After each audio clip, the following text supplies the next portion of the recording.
आगे बढ़ेंगे, खबर भोपाल से है जहां संविदा स्वास्थ्य कर्मियों की हड़ताल पर सियासत मच गई है। देखिए, संविदा स्वास्थ्य कर्मियों की हड़ताल को कांग्रेस का समर्थन मिला है। प्रदर्शन में शामिल अरुण यादव, पीसी शर्मा और कई नेता कांग्रेस के दिखाई दिए। देखिए, 13 दिनों से काम बंद हड़ताल संविदा स्वास्थ्य कर्मियों की जारी है। अब इस हड़ताल के चलते स्वास्थ्य व्यवस्थाओं पर भी बुरा असर देखने को मिल रहा है। खास तौर पर ग्रामीण क्षेत्रों पे व्यवस्था पूरी तरीके से चरमरा गई है।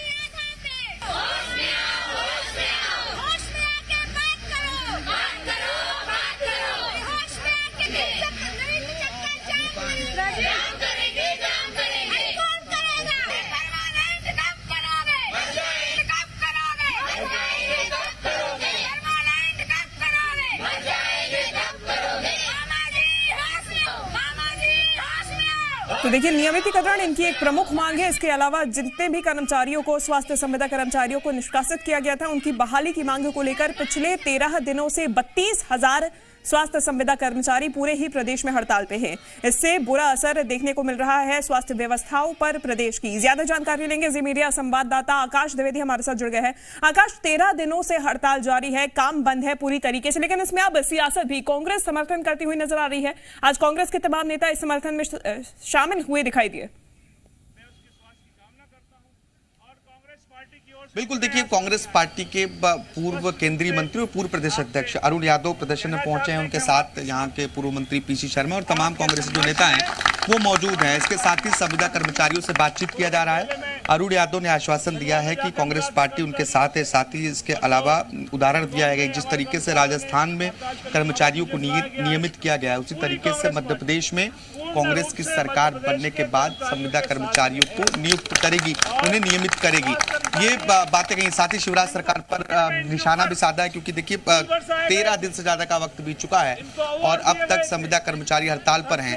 और सबसे अहम बात यह है कि जब इन्होंने स्वास्थ्य मंत्री की गाड़ी को रोका था, जब उनका घेराव किया था, उसके बाद कई कर्मचारियों को जेल भेजा गया, जिसके बाद ये मामला और तूल पकड़ता गया। अब कांग्रेस के जो तमाम नेता हैं वो इन संविदा कर्मचारियों को समर्थन दे रहे हैं और यहाँ पर जो सरकार पर निशाना साधा जा रहा है, खासतौर पर संविदा कर्मचारियों को लेकर, क्योंकि सिर्फ 32,000 संविदा कर्मचारी स्वास्थ्य विभाग के, इसके अलावा अलग अलग विभागों में बड़ी संख्या में स्वास्थ्य कर्मचारी हैं।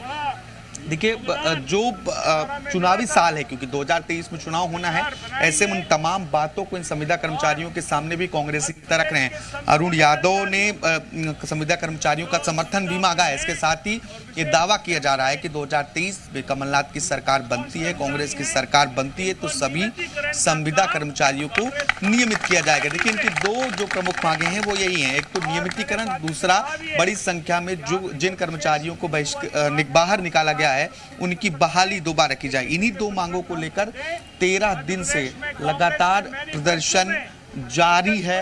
और ये बात अरुण यादव कहने की, देखिए, वचन पत्र में भी इन बिंदुओं को डाला जाएगा, यानी कि जो घोषणा पत्र, वचन पत्र 2023 के लिए जारी होगा, उसमें भी इस बात को मेंशन करने की बात कांग्रेस के पूर्व मंत्री अरुण यादव ने कही है। यहाँ पर देखिए, कांग्रेस के मीडिया विभाग के तमाम नेता हैं, इसके साथ ही अरुण यादव के अलावा पीसी शर्मा भी मौजूद हैं और अब इन कर्मचारियों को कांग्रेस का समर्थन मिलता हुआ दिखाई दे रहा है। बिल्कुल आकाश, यानी कि बैठे बिठाए कांग्रेस को एक मुद्दा मिल गया है जिसको वो पूरी तरीके से भुनाने में जुटी हुई है।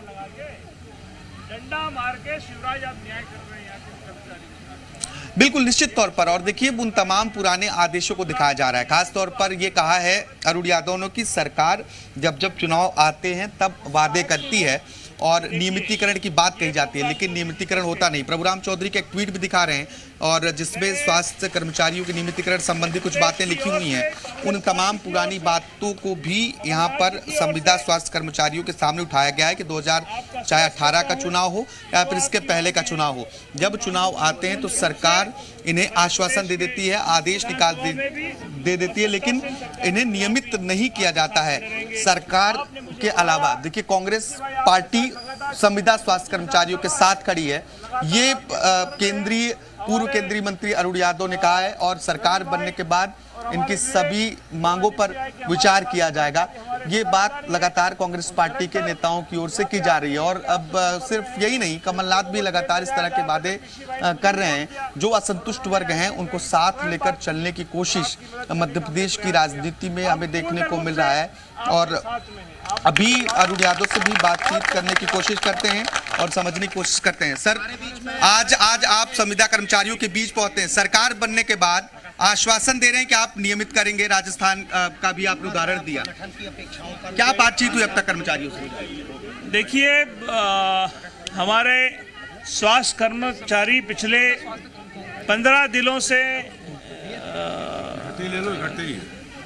हड़ताल पर हैं और बड़ी जायज मांग, इनको आने दो, इनको बहन को आने दो, उनको आने दो, स्वास्थ्य कर्मी को आने दो भैया, आप लोग देखिए, प्रदेश में पहली बार ऐसा हुआ है कि कर्मचारी जो अपनी जायज मांगों को लेकर आंदोलन कर रहे हैं उनके खिलाफ सरकार रस्सी बांधकर को घुमा रही है, जो अंग्रेजों के ज़माने में देश में होता था।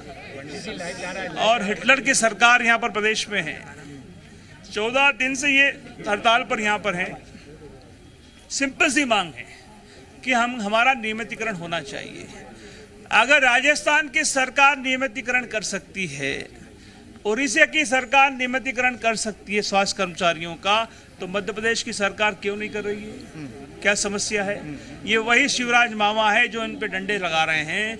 2018 में, 2013 में खुद ने इनके लिए इनका नियमितीकरण करने का आश्वासन दिया, आज तक इनकी मांगे पूरी नहीं हुई है। सरकार आपकी बनती है अगर 2023 में, तो मांगों पर विचार होगा 100%। हमने पहले भी कहा था, 2018 में अगर मैनिफेस्टो हमारा देखेंगे उस पर लिखा है, स्पष्ट लिखा है कि मध्य प्रदेश के संविदा कर्मचारियों को सरकार में आने के बाद नियमितीकरण करने का काम कांग्रेस करेगी। 23 के मैनिफेस्टो में ये बात रखेगी 1000%। देखिए, 23 के मैनिफेस्टो में भी नियमितीकरण की बात को कांग्रेस रखेगी और पूर्व मंत्री अरुण यादव ने ये कहा है कि सरकार, जब राजस्थान की सरकार संविदा कर्मचारियों को नियमित कर सकती है, उड़ीसा की सरकार कर सकती है, तो मध्य प्रदेश में क्यों नहीं?